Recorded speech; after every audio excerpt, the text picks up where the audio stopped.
My name is Cheryl. I am 32 years old. I live in a small apartment. My apartment has one bedroom and one kitchen. I work in an office. I answer phones and write emails. My job is simple. My life is simple too. My parents live far away now. They do not work anymore. They worked in a factory for many years. They worked hard. They saved money.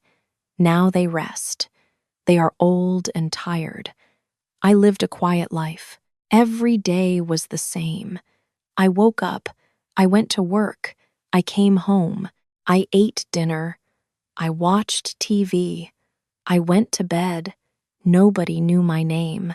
I was just one person in a big city. But then I met Albert. Everything changed. My quiet life became different. My heart became full. Albert is an architect. He draws buildings. He makes plans for big houses and tall offices. He is very good at his job. People say he is talented. I think so too. Albert comes from a rich family. His family is very important. His father works for the government. His father has a big job. Many people listen to his father. Many people respect his father. Albert's mother is Eleanor. Eleanor owns a big company. She has money and power. She makes decisions. People are afraid of her. I am afraid of her too. Albert's family lives in a mansion. Their house is huge. It has many rooms. It has a big garden. Everything is expensive. Everything is beautiful. My family is not like that. We are simple people. We are poor people. We do not have power. We do not have money. I know there is a big gap between us. I see it every day. Albert wears expensive suits. I wear cheap dresses. Albert goes to fancy restaurants. I eat at home. Albert knows important people. I know nobody. But Albert says it does not matter. He holds my hand. He holds it tight. He looks at me. His eyes are warm. His voice is soft. Albert says many things to me. He says beautiful things. He makes promises. He says, "I love you, Cheryl." He says, "You are my world." He says, "As soon as I am stable, I will marry you." He says, "No one can stop us." He says, "Just trust me." I trust him. I trust him completely. I believe every word. I think love is strong. I think love can win. I think our love is bigger than money. I think our love is bigger than power. We are together for 4 years now. 4 long years. We keep our relationship private.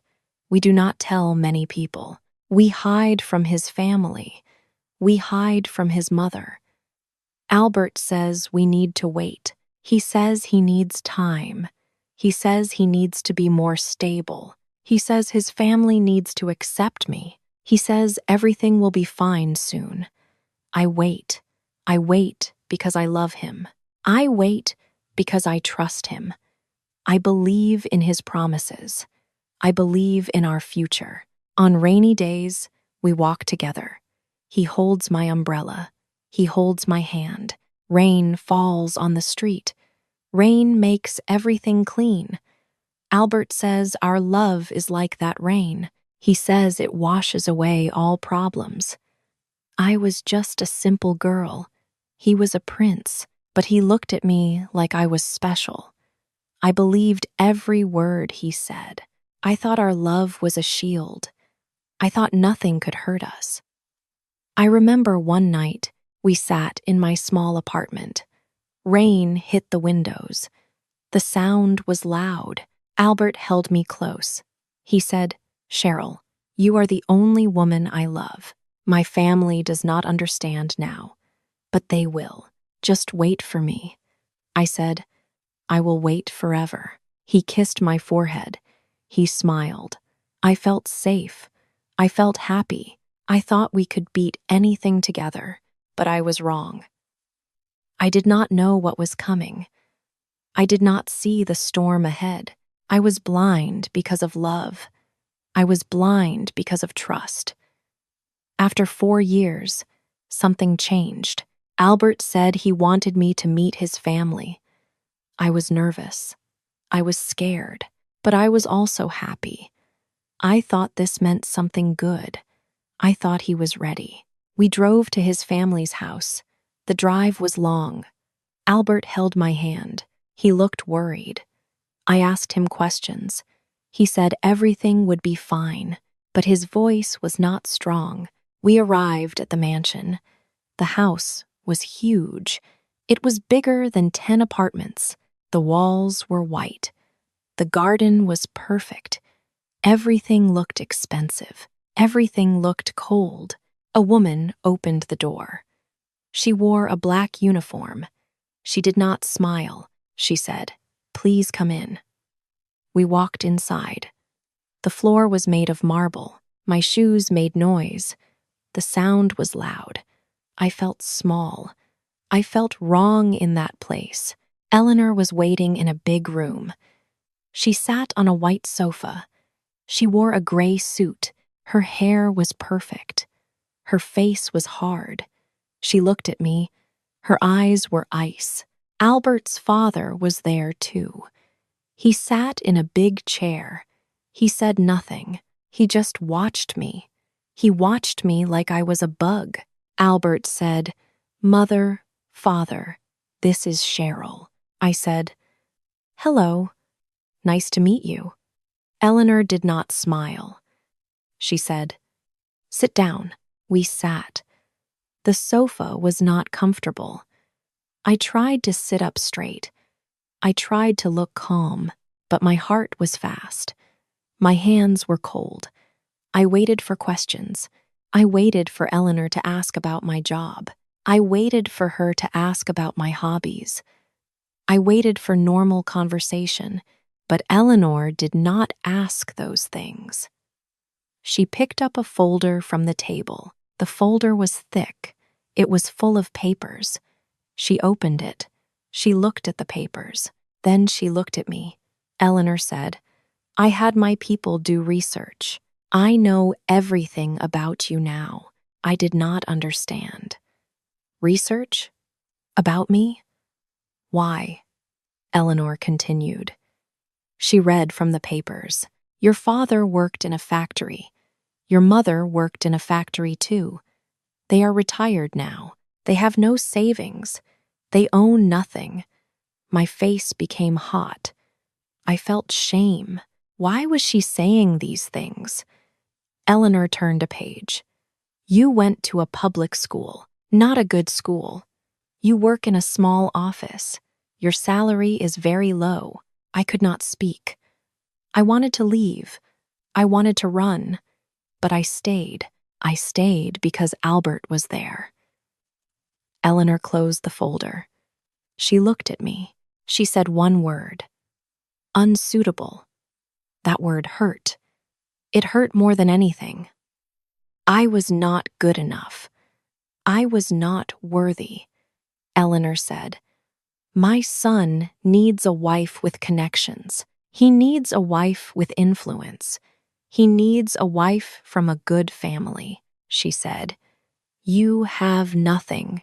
You bring nothing. You are unsuitable for this family. Albert's father said nothing. He just sat there. He watched. He nodded sometimes. He agreed with everything Eleanor said. I looked at Albert. I waited for him to speak. I waited for him to defend me. He promised he would protect me. He promised no one could stop us. But Albert said nothing. He looked down at the floor. His face was red. His hands were shaking. Under the table, he squeezed my hand. He squeezed it hard. It hurt a little, but above the table, he was quiet. He did not look at his mother. He did not look at me. Eleanor kept talking. She said more things about my family. She said more things about my education. Every word was a knife. Every sentence made me smaller. I felt like I was nothing. I felt like I was dirt. I sat in that expensive room. I wore my cheap dress. I felt so small. I felt so ashamed. And Albert did nothing. He just sat there. He held my hand under the table, but his voice stayed silent. His courage was gone. I looked at his face. I saw something new. I saw fear. I saw weakness. I saw a coward. This was not the man who promised to fight for me. This was not the man who said our love was a shield. This was a scared boy. This was a boy afraid of his mother. My heart broke a little that day. I still loved him, but I also saw the truth. He was not strong enough. He was not brave enough. He loved his family's approval more than he loved me. After that terrible meeting, things became worse. Eleanor found someone new for Albert. Her name was Diana. Diana was perfect. That is what everyone said. She was the daughter of a billionaire. Her father owned many companies. He had more money than I could imagine. Diana went to the best schools. She studied for many years. She had a PhD. She was smart. She was beautiful. She was rich. She was everything I was not. Eleanor loved Diana. Albert's father loved Diana too. They said Diana was good for the family. They said Diana could help Albert's career. They said Diana had connections. They said Diana had influence. Eleanor made Albert go to parties with Diana.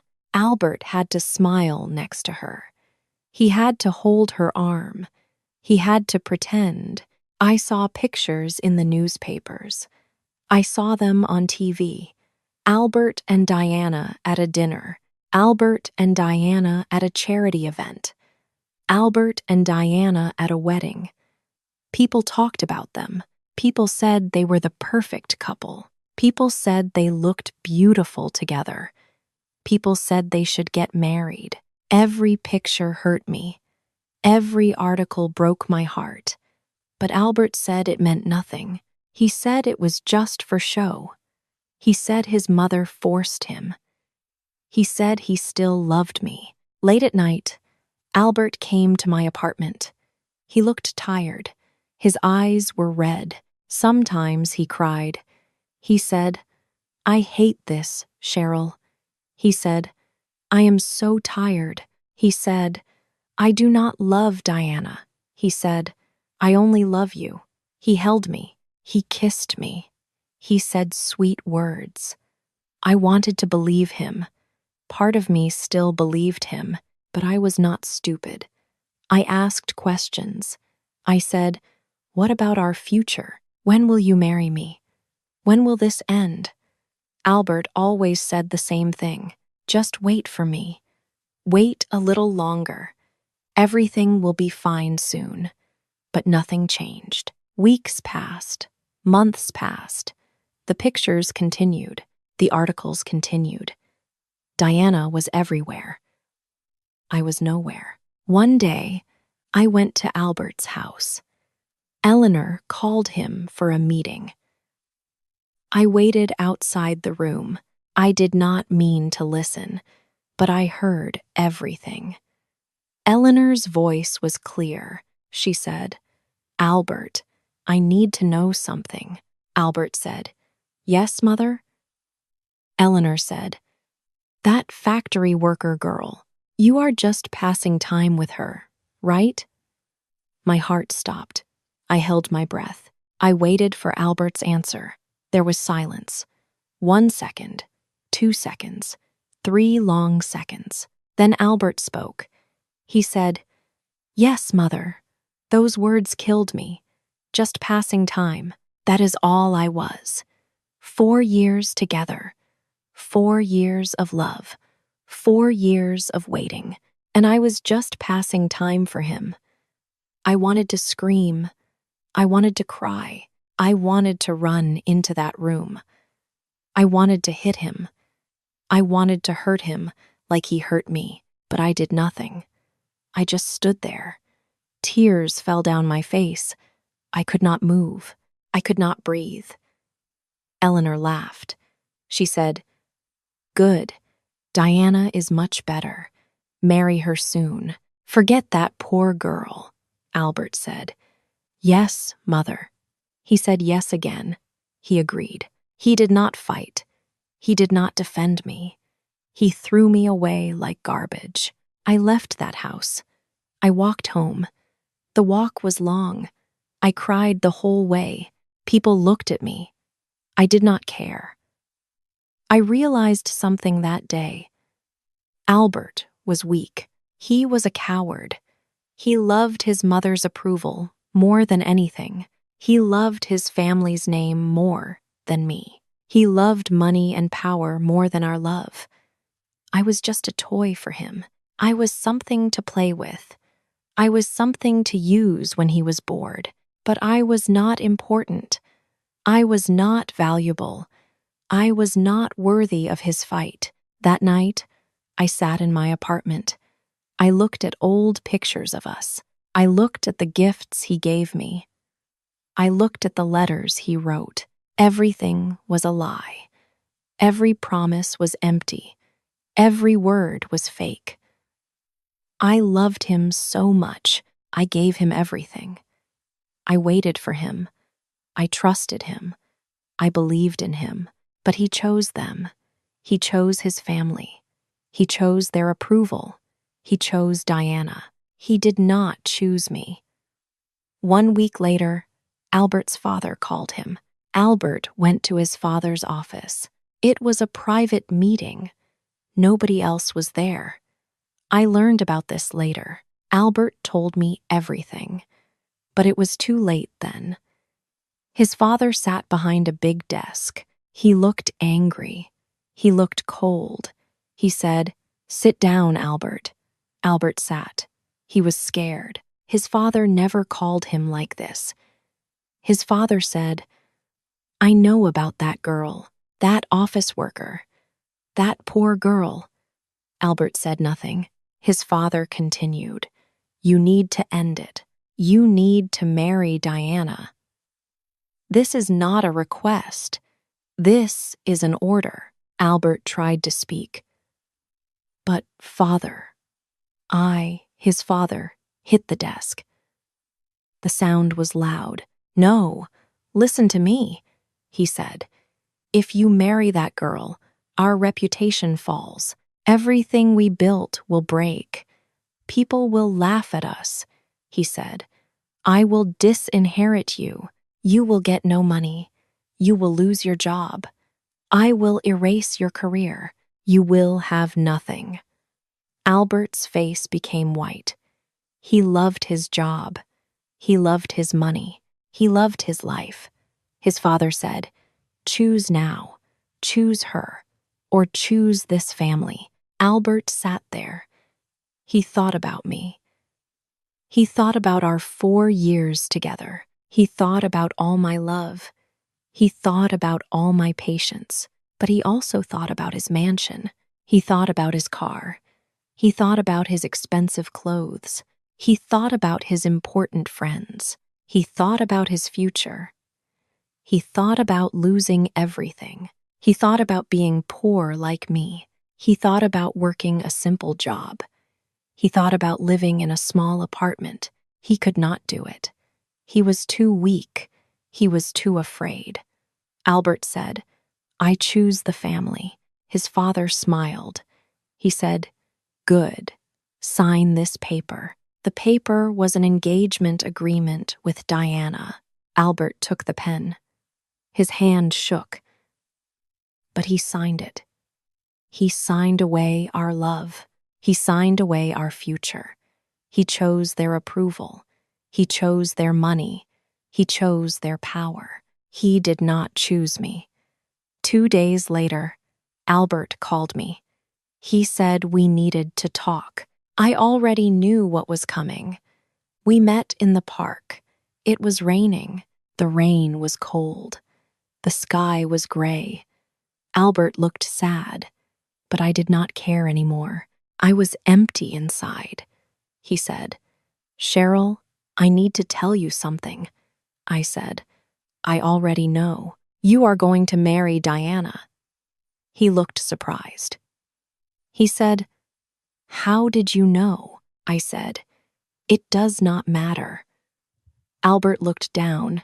He said, "I am sorry." He said, "I was not as strong as I thought." He said, "I wanted to choose you, but I could not." I looked at him. Rain fell on his face. He looked like he was crying, but maybe it was just the rain. I said, "You love your family more than me." He said, "That is not true." I said, "It is true. You love their approval. You love their money. You love their name."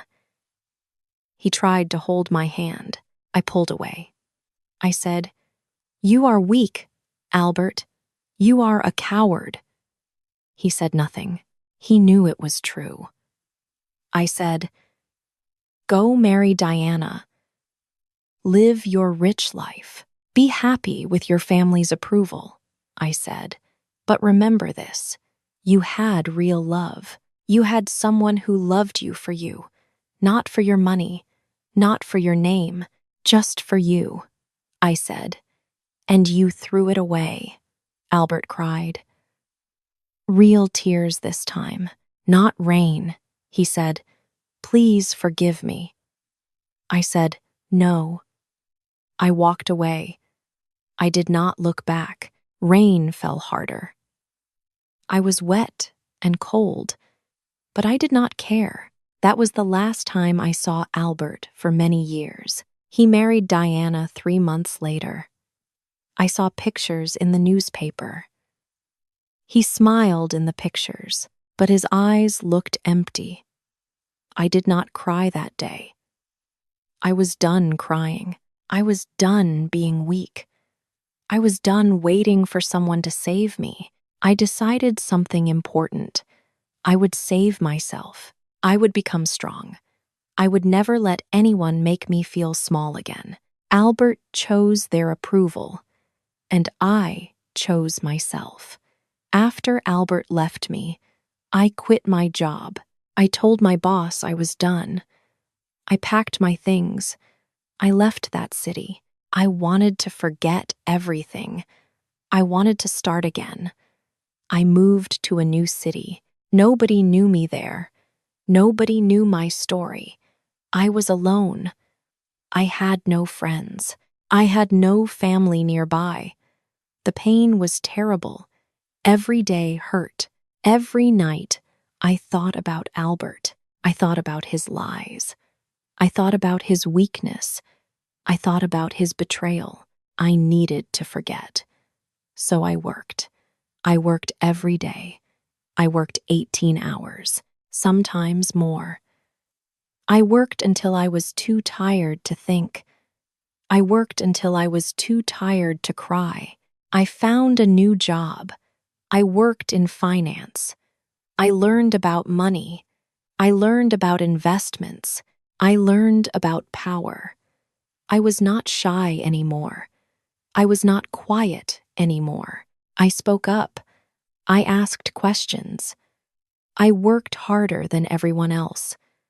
My boss noticed me. He said I was smart. He said I was good.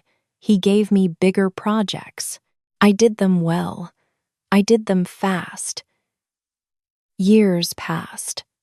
1 year, 2 years, 5 years, 10 years. I was not the same person anymore. I was not that simple office girl. I was not weak. I was not small. I became an investment consultant. I worked with rich people. I worked with powerful people. I made deals worth millions, sometimes billions. People respected me now.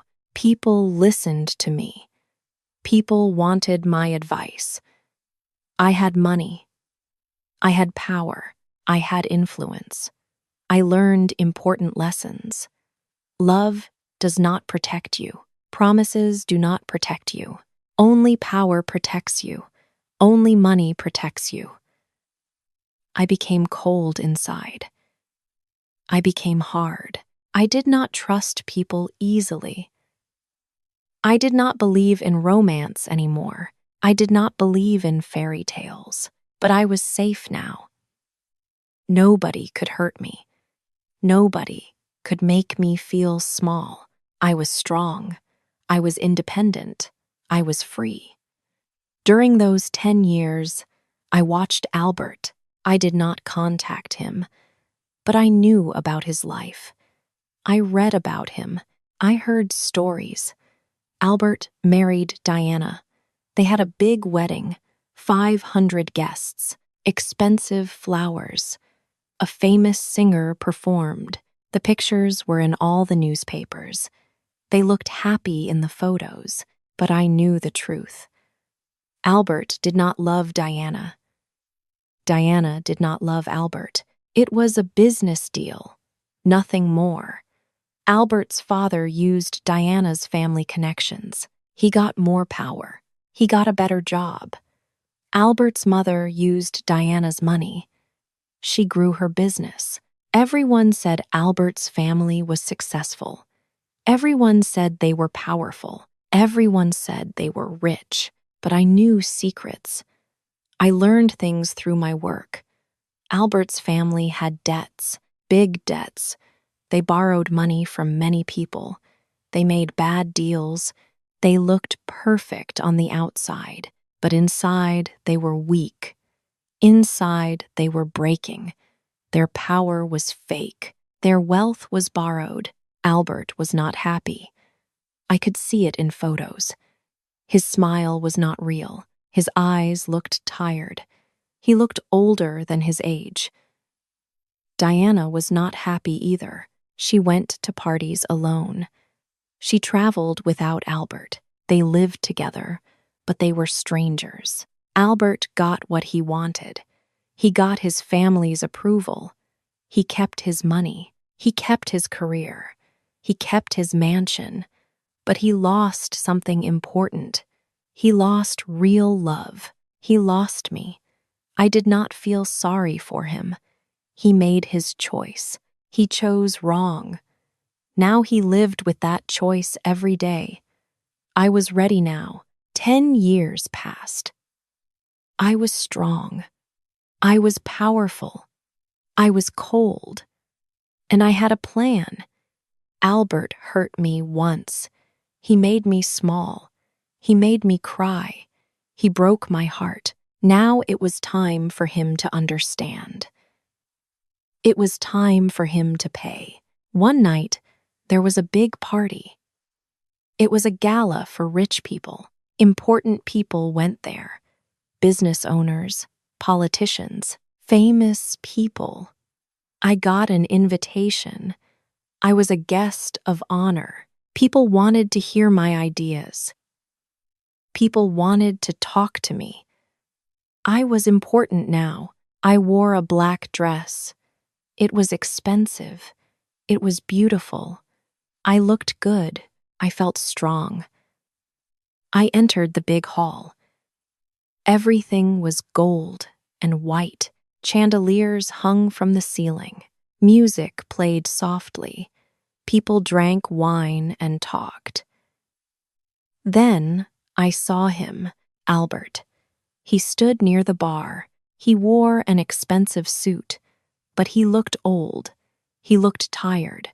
His hair had gray in it. His face had lines. Diana stood next to him. She talked to other people. She ignored Albert. Albert stood alone in the crowd. Our eyes met. Albert's face changed. His mouth opened. He was shocked. He did not expect to see me there. I walked toward him. My head was high. My steps were strong. I was not afraid anymore. Albert said, "Cheryl, is that you?" I said, "Hello, Albert." He said, "You look different." I said, "10 years change people." We talked politely. We talked like strangers. We talked about work. We talked about the party. We did not talk about the past. Diana left to talk to someone else. Albert and I were alone for a moment. Albert moved closer. He whispered, "You look happy." I smiled. I said, "I am happy. I chose my own life." I said, "And you, Albert, are you still living to please others?" His face became sad. He said nothing. He knew the answer. We both knew the answer. I said, "Goodbye, Albert." I walked away. I did not look back. I joined other guests. I smiled. I talked. I laughed. The party ended late. I went home. I opened my laptop. I had work to do. I looked at a document on my screen. It was about Diana's family company. They wanted a big merger. They needed this deal. Without it, they would have money problems. Big problems. I was in charge of the decision. My signature mattered. I could say yes or no. I thought about Albert. I thought about Eleanor. I thought about that day in the mansion. I thought about the word unsuitable. I clicked the mouse. I typed my decision. I canceled the merger. This would hurt Diana's company. This would hurt Albert's family. They would lose money. They would lose power. Everything would fall. I did not do this because I hated them. I did this because they needed to learn. They needed to understand something important. Albert chose their approval. He chose money and power. He chose his family's name. He threw away real love. Now he would learn the price of choosing wrong, the price of being weak, the price of living for others. I closed my laptop. I went to bed. I slept well that night. He chose their approval, and today he pays the price, alone. Thank you for staying with me until the end of this story. If you enjoyed this time together, please support the channel. Click like, so I know you want more stories like this. Share the video with a friend who is learning English and help them relax and practice at the same time. And don't forget to subscribe to Kavico English Storytime and turn on the notification bell. Your support is small for you, but very big for this channel. It helps our little reading corner continue to grow.